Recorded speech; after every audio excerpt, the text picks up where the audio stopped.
Welcome to the 69th United States Handball Association's Four-Wall National Handball Championships. My name is Dave Vincent, alongside Marco Chavez. For this men's semifinals, Paul Brady, the gunner from Ireland, going up against David Fink here at Los Caballeros Sports Village, Fountain Valley, California. Great match earlier today, Marcos, where it was Martin Mulkern's getting past Killian Carroll in two straight. You watched that. There's a lot of buzz going around the club here about how good Martin Mulkern's playing. Well, there's a buzz going around about Dave Fink and how well he played yesterday in the quarterfinals against Sean Lenny. Yeah, he's had a great WPH tour career, and he's always been in the top 4 to 5 players, in the world basically. And these guys from Ireland come down and play him, and he beats them. And he's 40 years old. I think 42 is going to be this year, and it's really nice to see him in there. And he's always wanted to get to a final and obviously win. But this is his opportunity. But it's just too bad he has to go against a person like Paul Brady, who has a career of I think 11 national titles. Just about to break in serving zero. tie knotties. Yeah, he has 10, trying to tie at 11. And that's another great storyline. Screen, hinder.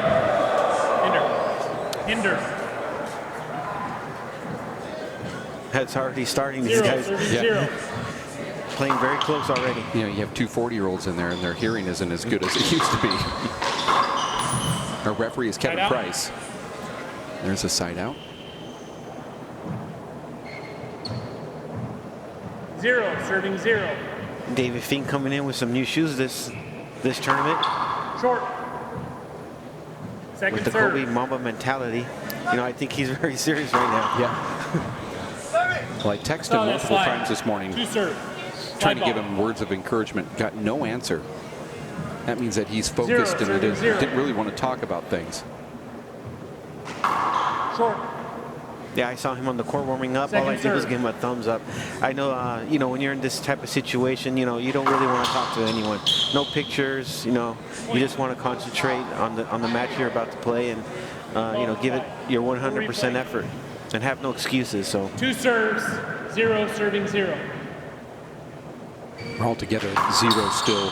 That last one was a slide, and that was a crack serve. Paul has an amazing serve down that right side. 1 serving 0. You played him before the tournament started, Marcos. I did, yeah. Right? Was it Paul that you played? Yeah, it was Paul that I played. It was on Sunday, and he sends me a text about 3 weeks ago, and he says, I want to play you. And I said, I was mostly honored that he called me to use as his punching bag and move around. But, he looked really good. His fitness looked really good. He started off, I think he had me around 10-2, and I just couldn't sustain the level of play. Because he was just moving so fast. He turned it down just a little bit so I can return some shots. And I think because he wanted to rally, he wasn't really getting much off of me. But, we landed up having a good match. I kind of got used to it. I think I was too much in awe of his presence, So, but great serves down the right side. His footwork was just phenomenal. And as soon as we say the great serve down the right, it's the worst serve you'll ever see from Paul, and yet he's still in this. Yeah, but he's going to be 40, and it's going to take about 5 points for him to really settle in.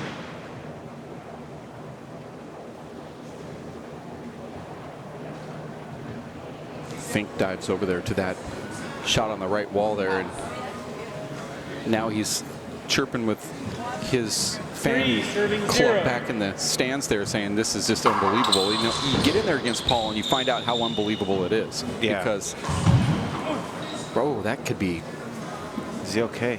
Dangerous.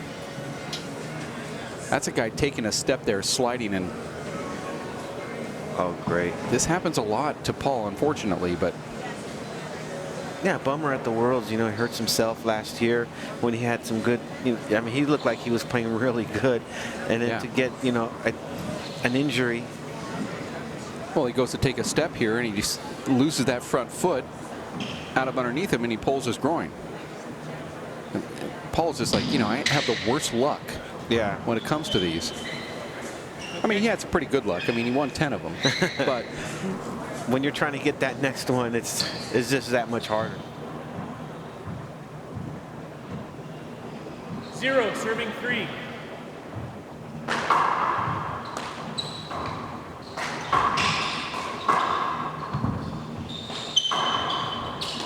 Slide. that ball did slide. Yeah, ball sliding in there today. It's bad. You should get some kids in there to wipe down the walls.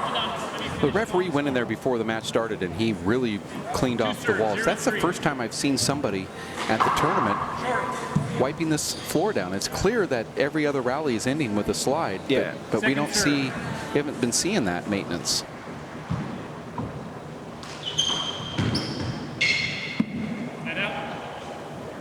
Yeah, maybe hire some youth kids just to go in there and clean it up. 3, serving 0. That'd be good. They would love it.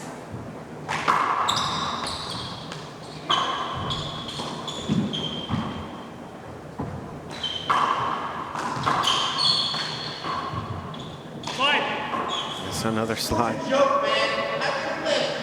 I don't know about that. That last one, you know, obviously he saw the slide and he called it, but you get to a point where you have to just kind of let some of those go. Paul didn't seem to be affected by it.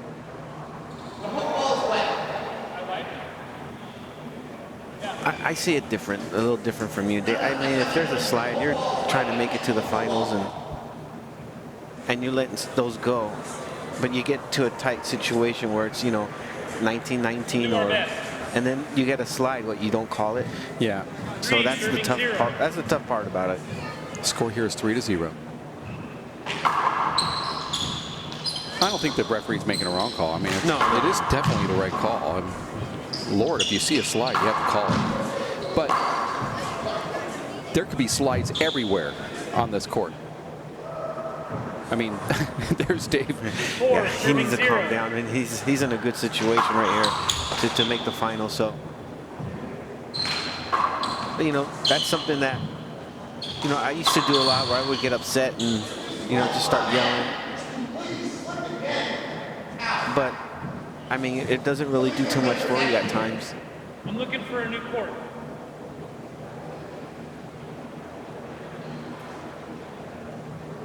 This is going to be a long match. Yeah.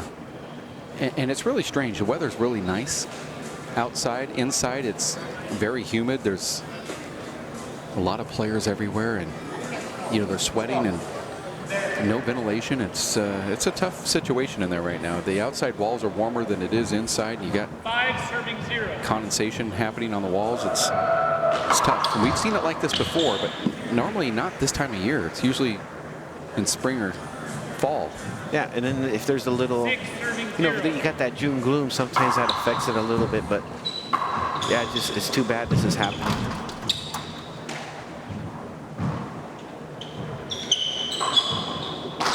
Dave should put that away, and does.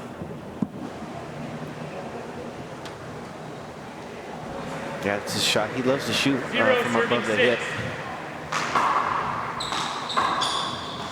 And he's really good at, I think it's all from the tennis that he's grown up to be playing.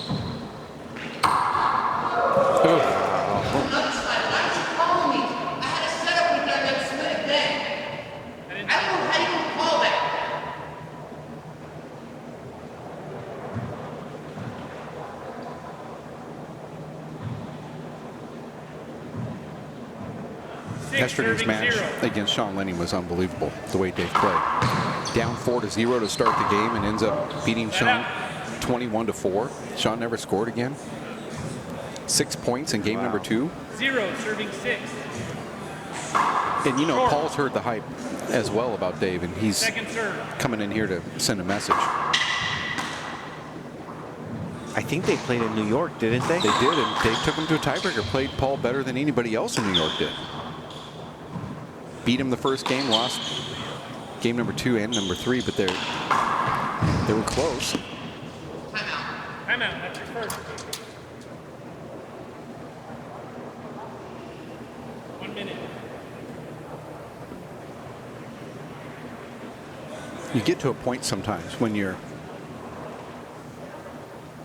when you're in there and you haven't scored a point, it's sort of like when you were playing Paul the other day in practice, and you find yourself down 10-2 or 2-10, and you say, I don't even know if I can ever score again. You know, just getting the ball back is more of a chore. Yeah. And it gets really psychological. There has to be something that can break that. As we have the full team in here wiping these walls down. It's very tough to get out of that mode, that psychological situation that you're in. And I don't know what can break it other than a couple good shots, but you start doubting whether or not you can even hit a ball back to the front wall, you know? Well, yeah, you just kind of, your body language changes. 10 seconds. You know, it's like when he was, when I haven't been able to watch too many games this week, but I just happened to see Paul Brady and Cordova play, and you know, Cordova's up like 9-15, 9-14, and you know, you see Paul Brady a little down, and he's not bouncing or anything, and then you know, I don't usually see this in people, but the score was 14-15, and I could see something had changed in him, and it was that, you know, that bounce and him moving around the court, now taking the bigger steps to get to the shots. You know, making more of an effort, knowing that, hey, you know what, I'm not down now. But yeah, so when you're down that many points, you know, it's hard to come back. Yeah. That's a beautiful shot down the wall. With that little wrinkle at the end there, Dave sticks his hand out, can't even get it on the ball. He's frustrated, but Paul's making great shots too here. Yeah. 8, serving 0. Skip. See that ball slide away? Replay. On the floor this time, huh? Yeah, that time on the floor, ball still had enough spin on that floor that it still reversed out. 8, serving 0. Like 8-0 here. Not sure why Fink stopped, but didn't matter. 9-0 now. Wow, scores. I didn't even know it was 9-0. 0.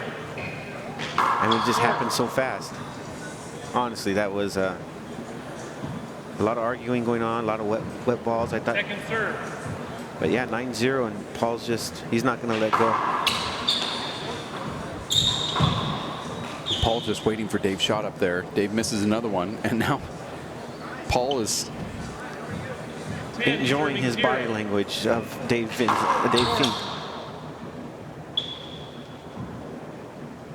I know when I'm playing and I see someone's body language like Dave's right now, you know, you don't stop, you just keep pushing.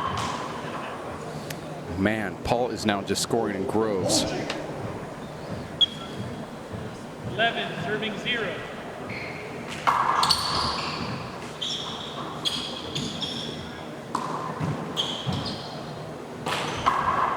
Side out. Nice shot there.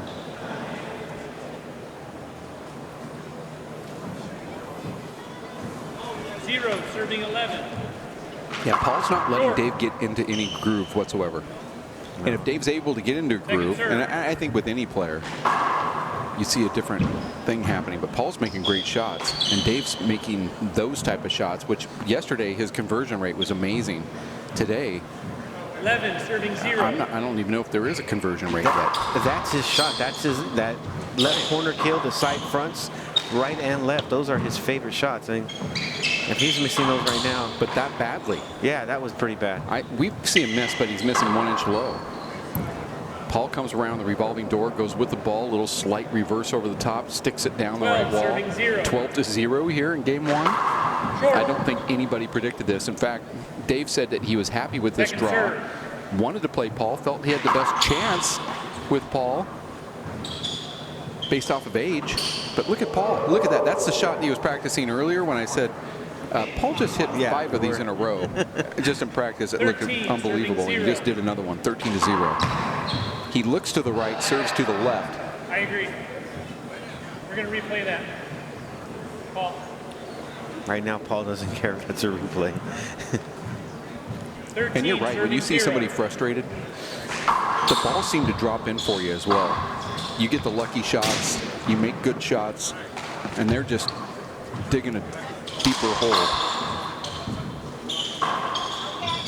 what you don't want is what happened to Paul earlier when he slipped on the wet floor.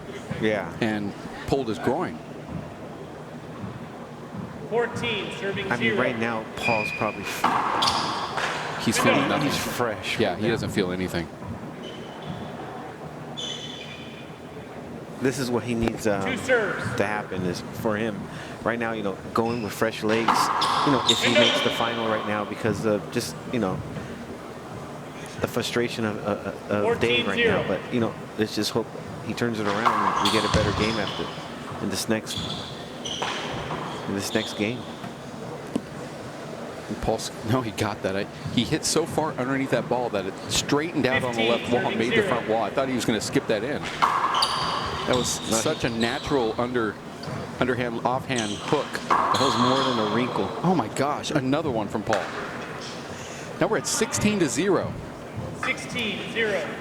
And if Dave throws that ball one more time like he did, he might get a negative score. Oh, that would be great.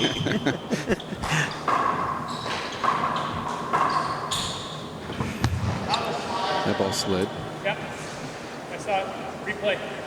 That still would have been really tough to get. Paul has a way of hitting that deep crack on those. That was more of a skinny two-wall pass, but inside-out two-wall pass. Paul is not letting Dave get into any groove whatsoever. If Paul had 16 different things he does on the court, he's given Dave every single one of those. You remember in the old days when, like in 2004, you played Dave Chapman in the Nationals in Portland, and 17, Dave really only did 3 things. He just hit that ceiling shot, he hit the kill shot off the back wall, and then that, his second serve. That was it. And yet he's able to just do those 3 things and be so dominant. Yeah.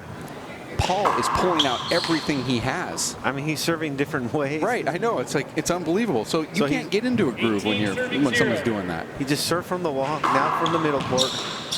That's a reverse to the left. Side out.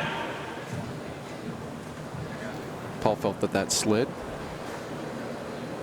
I didn't even know the ball touched the sidewall. I thought that ball touched that 18. right off the back wall. 0-18. Point. Yeah, everybody's clapping it. 1 serving 18.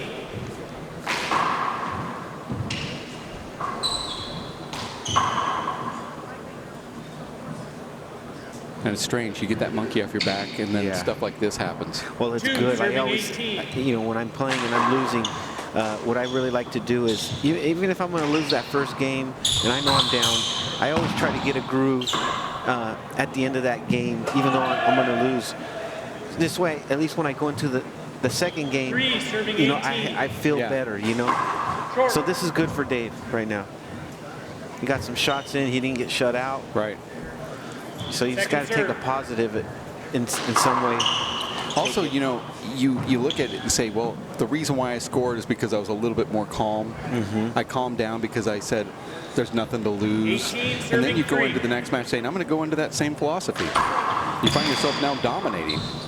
Not like, that's going to happen in game 2, but that left reverse. So Paul's popping balls down the left wall. He's popping them back down the right. Fading away on a serve like that. Was he doing that against you in practice? Because I don't remember that reverse fade away. I think it's the best serve in handball. Yeah, I remember him doing a lot of fly kills. But the serve and the back wall, I think one of the weaknesses that he had when I played him was, his return to serve. He would punch the ceiling, but it comes off the back wall. So, fortunately, my back wall's, decent, and I made a lot of points that way. Boy, Dave is able to talk the referee into a replay there off the serve, hitting that. Yeah, and Paul's not going to say anything because he doesn't want to, get him all wound up and upset. So.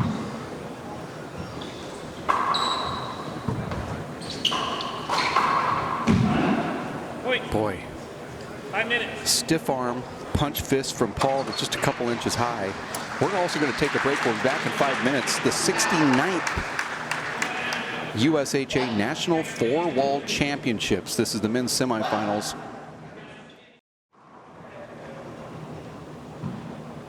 All right, play ball. Time is in. 0, serving 0. Here we go. Game number 2 here at 0-0. Paul wins the first one, 21-3. It's like, Paul, I know we're done playing practice here, but can you autograph this handball for me? Oh, definitely. There's no screen call Let's by play the record. contact. Dave, he got that. We're going to play contact. I saw contact when he was trying. Hinder. Hinder. I'm calling a hinder. That's a good point, 0, though, from serve Fink. 0. If he makes that, would he have called it? Yeah. Door, window, hold up.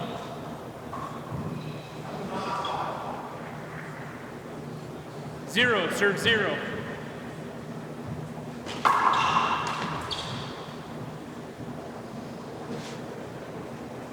I mean, that ball's coming at him like 75 to 80 miles an hour. It's really fast.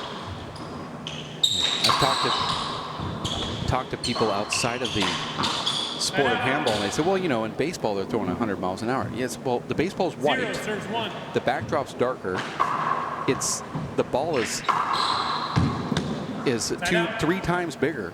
You're talking about a blue ball that you can hardly see, you know, because it is kind of the color of the crowd. If you look back into the crowd, you see blue everywhere. That ball is the same color. It's so small. 1, serve 0. I mean, as you see this here, it's hard to catch that ball. And this ball flying at 80 miles an hour, Second serve. it's rough. And then with the hook, it's even harder. Yeah, but the hook is happening 2 feet in front of you. It's not something that's starting out of a pitcher's hand 60 feet away. Yeah. The hook is happening when it hits the ground 2 feet in front of you, sometimes 3 feet in front of you. That's when the hook happens. 0, serving 1. It's best 2 out of 3 to 21, breaker to 11. Paul Brady wins the first one, 21-3 after he was up 18-0. Fink will get that back to the front wall. Paul. Did you notice that when Dave set up for that shot, he's going for that side front. Paul Brady's coming around already, waiting for that corner kill that he does. Yeah. Go forward about Incredible. I mean, he's just there ready. But, you know, it takes a lot of footwork to get around there. Yeah, I mean, he's totally behind him and swings back around just to return that. Instead of being blocked out. Right, and that's the toughest part about playing Dave. He has such a wide stance. He's a top tennis player. He just qualified for the Nationals as a 5.0 tennis player in his tennis league, which is a big deal. Yes. And he plays handball like he plays tennis. He has a wide stance, very open stance, and it's very hard to get around him. So if you are going to get around Dave from the backside, you're taking about 20 steps to do it. You can't just skip over one of his legs, and this doesn't work. And he has a huge wingspan. I'd like to measure that sometimes. Trust me, I'm one of the guys that been playing him for the last year, and it's hard to get around him. Nice wingspan. I mean, it's giant. It's the same as Max Lane Mac.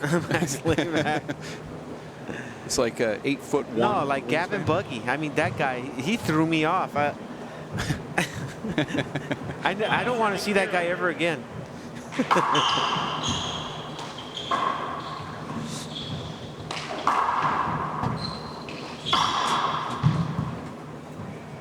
Might have to go to Ireland just to play him. He never comes out anymore. 0, serving 1. Short. Second serve.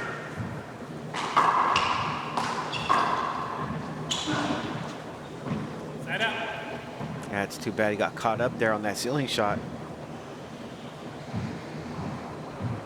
Footwork just a little slow, but you know, when Paul's hitting the ball back to you that hard, it's hard to get yourself in position.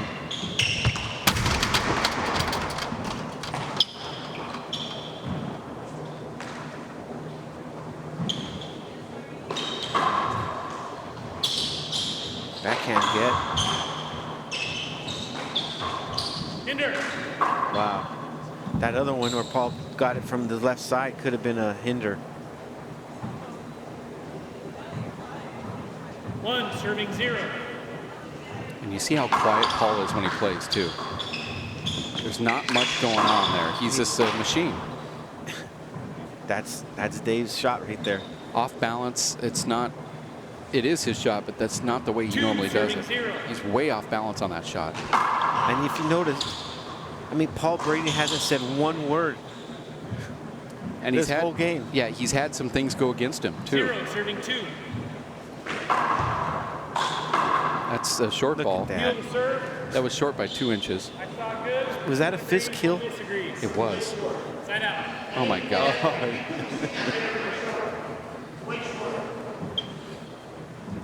That was bad. That's 2, unfortunate serving 0. because that ball was that was 2 inches short. As a player, Marcos, do you look back and see when you know for a fact a ball is short like that? Do you look back and find the line judge and that agreed that it was good and just like lock that in? 0, Say, serving 2. okay, I'm gonna that guy right there. There's something going on. As a player, do you look back and say, okay, I need to talk to him after this is over with? What were you looking at?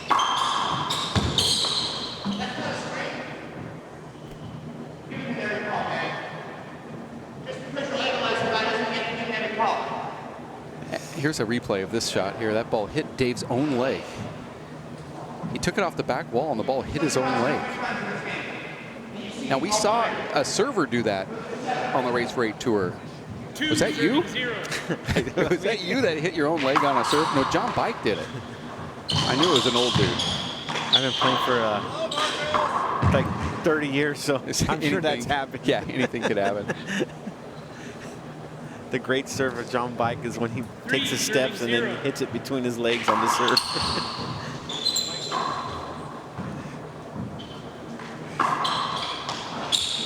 Paul hitting another crack. This is like the definition of insult 4, serving 0. to injury. 4-0. Window. 2 serves. Paul has actually led in this match 22-0. He's had runs of that much. Let's put it that way. He had an 18-0 to start. Point. No slide. Now a 5-0. You think Dave's seeing like these slides, let's just say, but, you know, Brady's just serving it so hard that it's coming off at a different pace on the wall. I think a little bit, also. Yeah. Yeah, because I saw Paul earlier hit a natural cutting under it to the right and hit that wall right there. Like, see, that's exactly it. It looks like a little slide, but it's not. It's going at such a pace that it's a power that you don't see that hook hit like in practice. No one's going to hit that with that much power. I do believe that some of them are sliding, but no, definitely, yeah, there are some that are sliding. we used to see Luis Moreno do that. Hit that deep ball down the right wall when he put so much spin on it that you would swear it's sliding, but it's really just the ball reacting.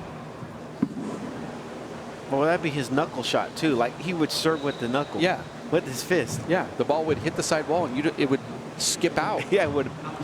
Yeah, and you know it's like, well, how can it only be the one that slides is the one that he hits that shot with? Therefore, it can't be just the slide. I played on courts before that have never slid. They don't ever have problems. And Luis Moreno would go in there and slide 3 of them, and you're wondering why? His gloves aren't wet? In fact, if I was playing Luis Moreno, he wasn't sweating, so I know his gloves weren't wet. Yeah, they're dry, completely dry. Paul slid on the ground there when he took a step again. 0, serving 7. Short. Dave Fink has been outscored 29-0 already in this match. And yet he still has a chance. Unless... That bounce. Oh, Dave's not going to like this.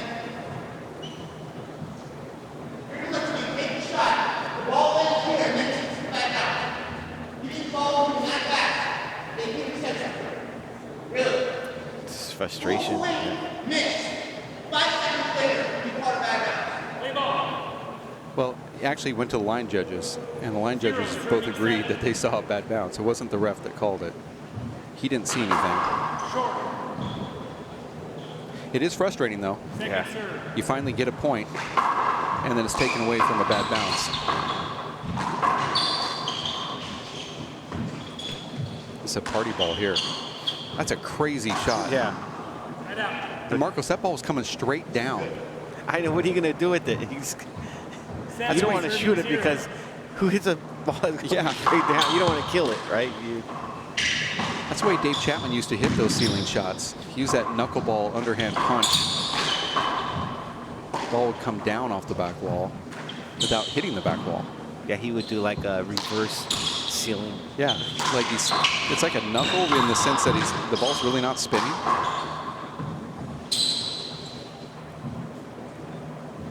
Boy. You didn't think that anything could get as bad as game number 1, and now here at game number 2, 8-0 again, Paul Brady. And that ball, see, that's the one. That's not a slide, though. I don't think they're going to call it. 9 serving 0. And they didn't.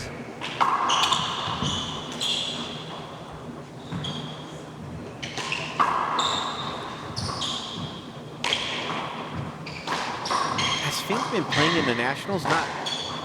No, right? I mean, maybe twice in the last 5 or 6 years. Maybe. This is tennis season for him, so as soon as the season ends on the race for 8, he's off playing tennis. He's doing tournaments in Florida. And you have to understand, Dave is a big-time top tennis player. He's #1 player in Tucson, and he's 40. You know, again, going to be 42 years old. I wanted him to serve to me, and we're in Missoula, in the tennis courts out there, and I said, "Hey, why don't you serve me some serves? I want to see how." Did you do it? No, he didn't want to. Huh. That would have been fun, though. Yeah, you know, he's had some great success. He's on is it the USTA? What is the tennis association? Yeah, they have a sanctioned tournament, and he just won the regionals, and now is invited to the nationals in Florida. And each team has to have a 5.0 player on the team. He's the 5.0 representing Tucson. And, you know, he's going up against guys that are former pros, former All-American collegiate players. And Dave, at his age, is still beating these young 18 and 19 and 25-year-olds. And it's pretty remarkable. You know, if you say, are you better at handball? If you look at the ranking where he's ranked #5 in the world in handball, you'd say, well, he's better at handball than he is tennis. Because comparing, you know, he's obviously not #5 in tennis, but he's technically better at tennis than he is in handball. Yeah. You're in Tucson, Arizona, where they have a ton of top tennis players. It's a tennis and a golf town, and Dave's one of the best at both of those in the city of Tucson, Arizona. In the state, he's still one of the best. And I'm talking about even the college students. Yeah. No, he's told me he has no problem finding a game against a top player. And but yeah, he tells me he plays a lot of tennis, and with his son, he's teaching him as well. Short. Second serve.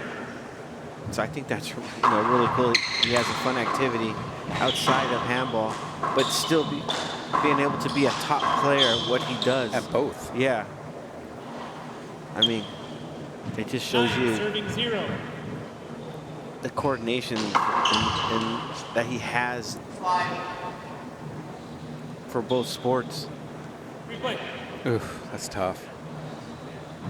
That's a tough shot. That was one that looks kind of like a slide, but...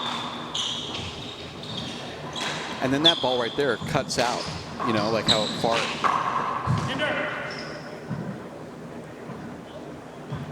Dave looks like a step behind here, and Paul looks like a step ahead.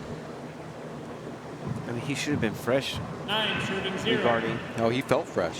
Especially the way it went yesterday. Second serve. You're talking about, like you said, one of the greatest players of all time here in Paul Brady. And he is, you know, if he wins this tournament, one of his biggest foes, Killian Carroll, is out. That means that 10 serving 0. and it looks like it'll happen. Paul Brady goes on and wins this. there could be a new champion in the Nationals or a familiar face.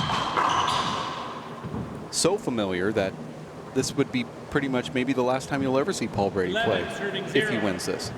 Oh, I think if he wins, he'll come back. He might. Why would you want to just tie? 41 reasons. Yeah, but look at Fink. I mean, 41. Yeah, but Fink has scored 0 points also. I don't think next year he's going to score 0 points against anyone else. Let's say Paul Brady. He still has it, you know? Last year, I felt like he should have been to the finals also. And then he got the ankle injury, I think it was. 12-0. Yeah, you're right. And he was playing good up until that point. Yeah. But even with the ankle injury, up against a guy like Luis Cordova, he was still able to beat him. That tells you how strong Paul is. And I felt Paul should have won it the previous year when it was here. He just went through his bracket so effortlessly. And then he got to the final and Killian beat him.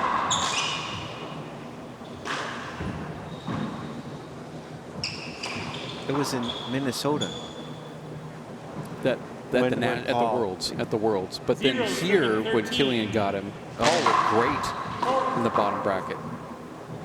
I mean, he was going through everybody and having a good time doing it. He had a smile on his face. He's like, wow, this is amazing. Well, he's not smiling right now.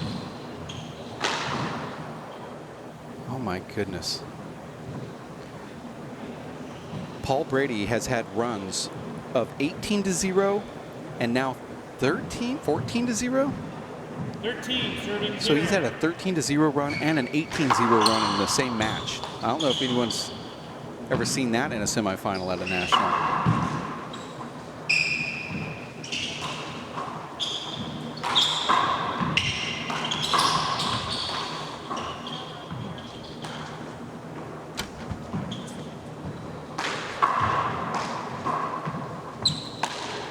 Remember those years when Dave Chapman came back and he played Paul Brady in consecutive finals at the Nationals, and Paul went right through Dave Chapman. Yeah, in those years. This is the way. Too strong. Sort of the same. Well, he's too strong now. Oh. That ball did hit that right corner.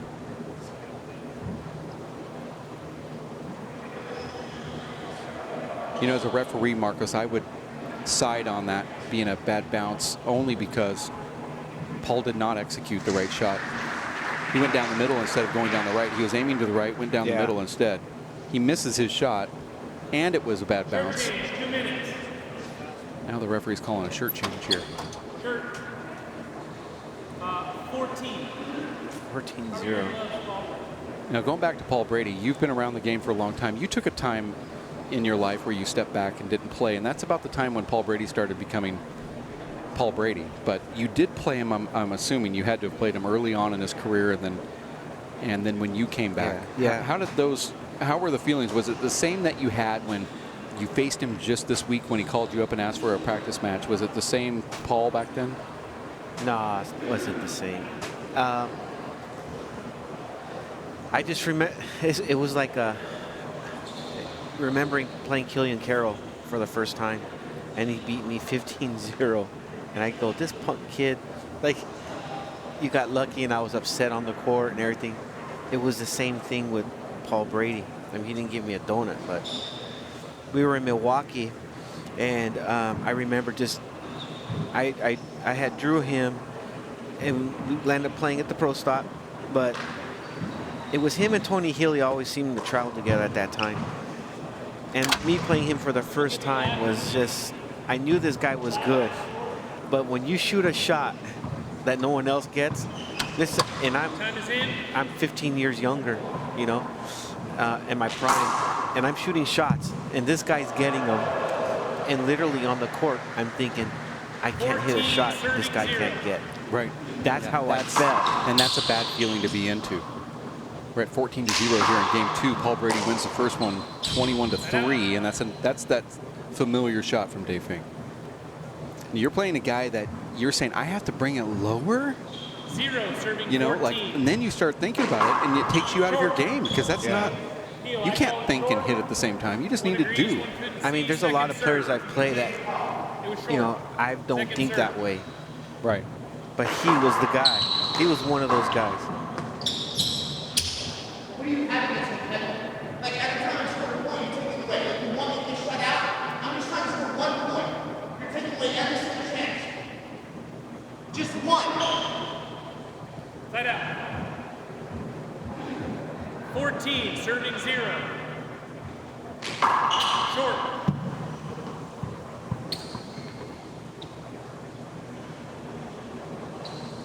Well, there was a lot of hype around Paul when he first came in.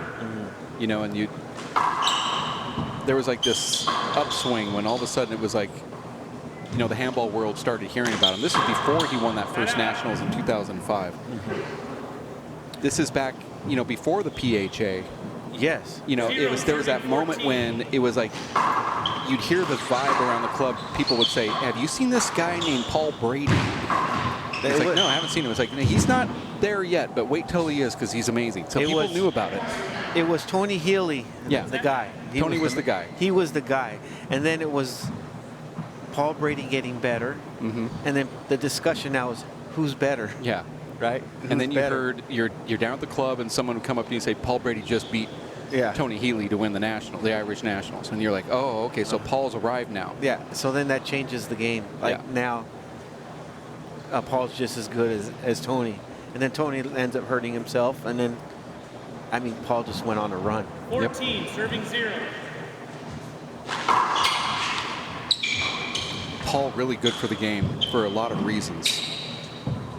But these young guys were able to watch how a real athletic, physically fit champion goes about their business. They learned it from Naughty Jr. You know, they got to see that work ethic. If I'm going to go out and run, I'm going to do all the physical things. Ireland got to see it from, you know, from the work of Paul Brady. And now the young guys today, like Achille Carroll, the Peter Functions, you know, they know what it takes in order. If you're going to be at that level, you have to train. The Robbie McCarthy's, they see that you have to train and get into great shape. Well, all those guys, Robbie McCarthy, Nash, I mean, Martin. I mean, these guys, they come here fit. I mean, there's a couple guys here, I think, from New York that are now starting to play on the tour. But they're in shape, but they know they're not in shape to play handball. And they understand, like, hey, I was in that tier class with Martin, McCurns, Nash, like, where I should be there. And I'm forgetting the guy's name. He has the tattoos right here. O'Connor. So, I mean, he feels that way. Like, the lefty, he goes, 15, I should be there with them. You know, I step back, but now he has to work to get back there. He has to get back into the shape that he needs to be in. He said he's going to go to all the pro stops next year. It's clear that this kid is amazing. No, he's really good. Bad for you because you're ranked in the top 8, but good for him because we do need to see him. No, it's good to have new faces, really. 16, serving 0. And 16-0 here, Marcos.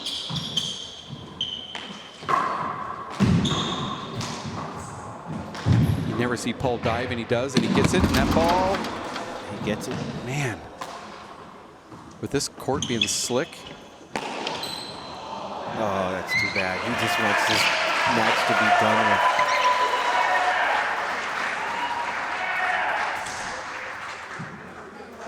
That was the best rally of the match. It was. It was the like scariest, too. You already saw Paul slide on that portion of the court earlier in the tournament where you say, oh, no, he's just going to end his tournament like that? Yeah. I thought that's what happened right now. I was thinking, and then he was stretching it out in the front court. And I'm thinking, oh, my, this is not good. 40 years old. Like, I'm just going to say he's 40 because he's 39. Yeah, he'll be 40 before the year's up. But he has a body of a 40-year-old with all the damage, like playing all those years of handball. I mean, it takes a toll on you, right? So, you know, Paul told me something that was interesting, and whether or not he's still doing this, but it's something that you need to hear because he said that, I go, you know, you haven't won in the last 3 years, you know. He was dominant up until that point that Killian took over. And he said, you know what I did that was different? I stopped playing Gaelic football. And it's true. Back in those days, he's a two-sport athlete. You know, he was a star football player and a star handball player. And so he stopped playing Gaelic football. He's decided to come back and play football again while he's also trying to do handball. Now, you're saying a 40-year-old shouldn't be doing stuff like that, but that's the mentality that Paul said, I'm going to go back to the way I was when I was winning, which was two sports. I'm going to go out there and slug it out in the rain, 35 degrees. You know, I'm going to run up and down the field, and my hands are frozen, and it's cold, and I'm going to do my thing, and then I'm going to go play the semifinals of a tournament. Yeah. In handball that same day. You know, he needed to put himself back through all of that, and that got his mind back into the focus. And then you can see, okay, he didn't have a great Salt Lake City. He had a great New York. Yeah. And he's having what I would consider a great Los Angeles. Yes. You know, Fountain Valley, California. Great nationals here. So great that his opponents scored 3 points out of 37 on the scoreboard. So that's how great Paul's doing. So I bring that up to you, Marcos, because you know you're an older dude and you play squash and you play that game that I think they call it racket ball. Yeah, smack You'll it do ball. that, and you play handball. So you do other things, you CrossFit and all that stuff. And you say, you know what, I'm getting older. I might want to just back off those other things while I'm doing handball. Not for Paul. Yeah. Paul thinks it's the reason why he played handball at a good level. Yeah, and then it keeps his body loose. You know, he's not stiff. He understands that his body has to keep moving all the time, you know. I mean, it really helps. I mean, at my age, that's what I try to do. You know, I'm fortunate that my wife lets me go out and do all these things and understands, you know, a month before I said, you know what, I'm going to be weight training at night. I'll be coming home at 12. I'll be cycling at night. I'll be coming home at 1, you know, because I have to do something. And him having a daughter now, you know, it's difficult to manage time. So, you know, I really thank her for understanding like how important handball is to me. And you know, Paul's wife does the same. I mean, lets him play and get into shape. And now look at him at the Nationals. Dominating. 18-1, which was the identical score in the first game. But it takes the support of family and friends to be able to pull it off at this level, and it's a sport that doesn't pay any money. So then you know, a lot of people look at it like, well, there's no money in this for you, so why are you doing this? We have a family here. We're trying to bring up, and you're wasting your time on this vanity thing or whatever you're doing. Yeah, yeah. And a lot of people don't understand it, but Paul's wife does. Yeah, your wife does. Dave's wife does. You know, but then we've heard of these stories where, you know, top pro player, his wife or future wife or what doesn't, and then that's why you don't see him anymore. Exactly. 18 serving 1. And each situation's okay. It's not like everybody needs to, you know, you need to understand. That's just the way life is. But in this situation, you have one of the greatest players of all time with a great support staff. I mean, his father-in-law's here with him. Yeah, I know, and that's even better. That's like the best story of the whole tournament so far. There's this guy following him around. I go, who are you, the bodyguard? He says, no, I'm his father-in-law. Yeah, I said, well, you're the bodyguard then.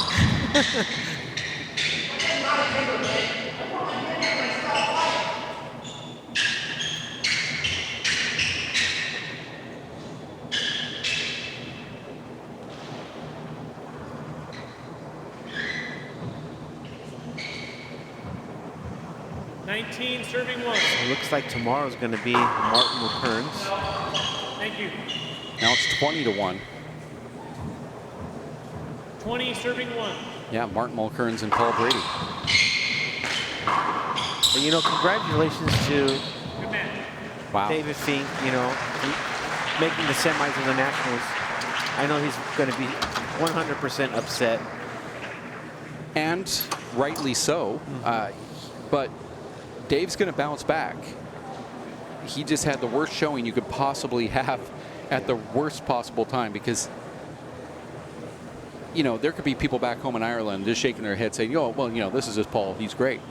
But you have to understand, what we saw Dave Fink do yesterday against Sean Lennon was just truly remarkable. And if that Dave Fink showed up today, a good chance that we would see a better score. A better match. You know, yeah, of course it would have been more entertaining, but not to say that Paul, who, by the way, is remarkable enough that he has, and we saw this yesterday, he can switch the switch on and go into Paul Brady mode. He didn't have to switch that today, but he did it yesterday, and it was obvious Paul was better than his opponents. Stick with us. We'll be back in just a bit.